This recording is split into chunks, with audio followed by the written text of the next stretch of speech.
One Night at the Opera. Chapter 10. And once again the opera needed to be awakened. Tobian and Nivara were rocking in rocking chairs that had floated into the hall during the flood. The stalls were now free of other chairs.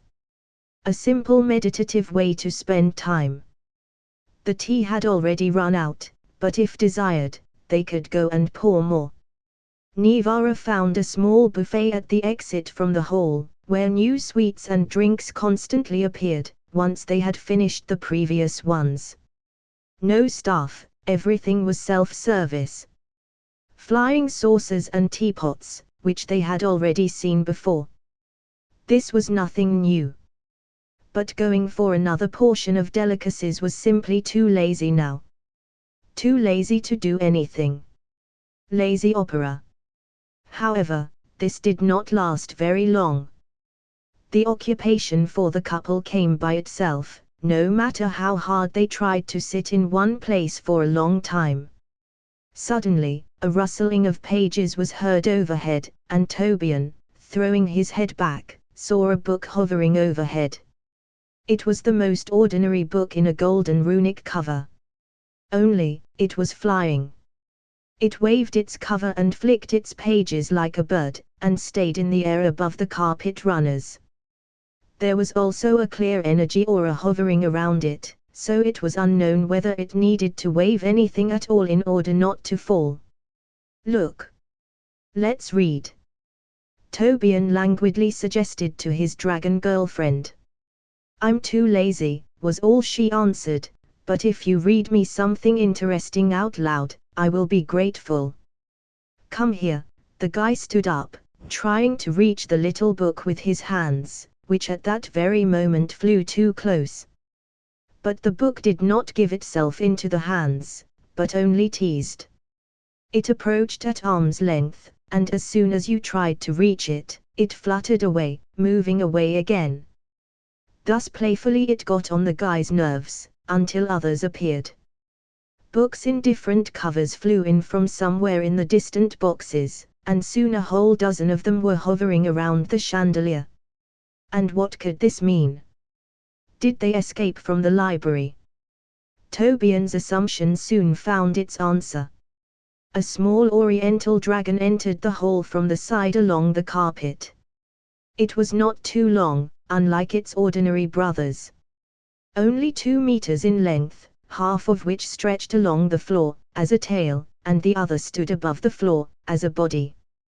A small head with a mustache, in glasses, which he did not wear, but held on top of his head.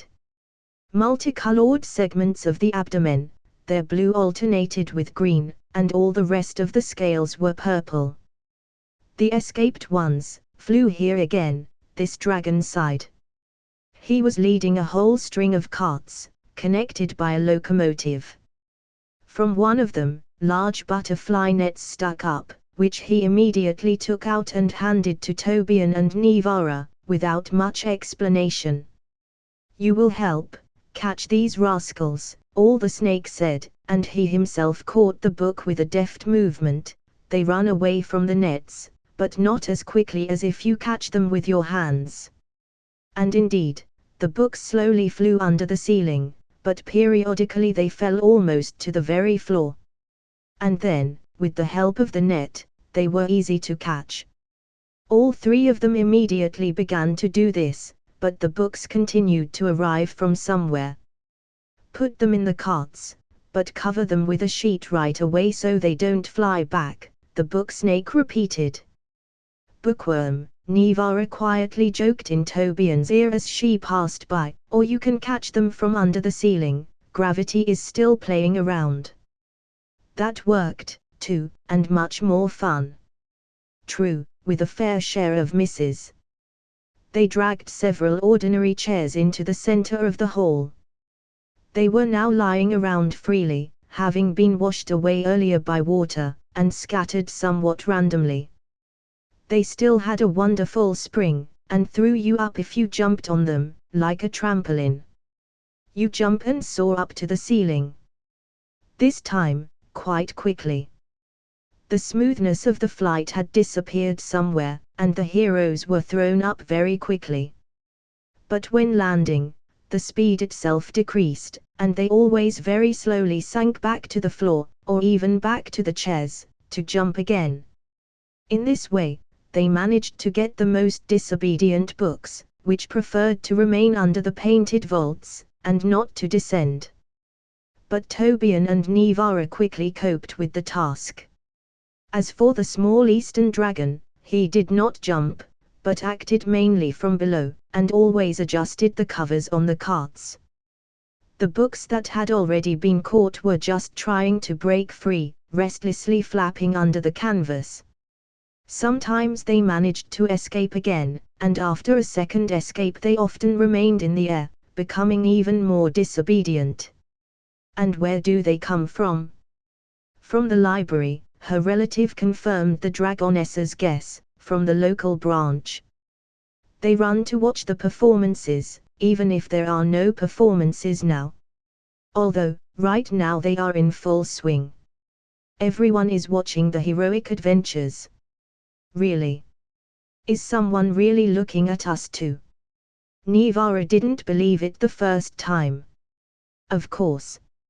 It's quite possible that many viewers just turned their magic screens to yours adventures, and are engaged in surveillance of our book catching. It is not the most exciting spectacle, but many are curious to watch it. And if you do not catch them, will they remain free? I have never checked this, answered the bookworm. All books must be returned on time, and stand straight on their shelves. Tobian once noticed that when the books fly the furthest, and flutter above the stage, then an interesting effect is obtained. The light rays of the spotlights, penetrating them through, create something like a weak, faded, but still an illusion. Various ghostly figures appear, coming off the pages. The stories come to life, starting to happen right on the stage. As if the light through the pages projected plots on the stage. And the longer the book was above the stage, the brighter and more distinct the illusions from it became. Look, is that Aladdin? Or maybe Ali Baba, with his 40 thieves? I don't see any thieves. Definitely Aladdin. Oh, and here comes the genie. Catch, don't look, the dragon broke the book illusion with a net. Or maybe we should try to project something on purpose. I'd like to see some kind of performance, a fairy tale. At least about Aladdin.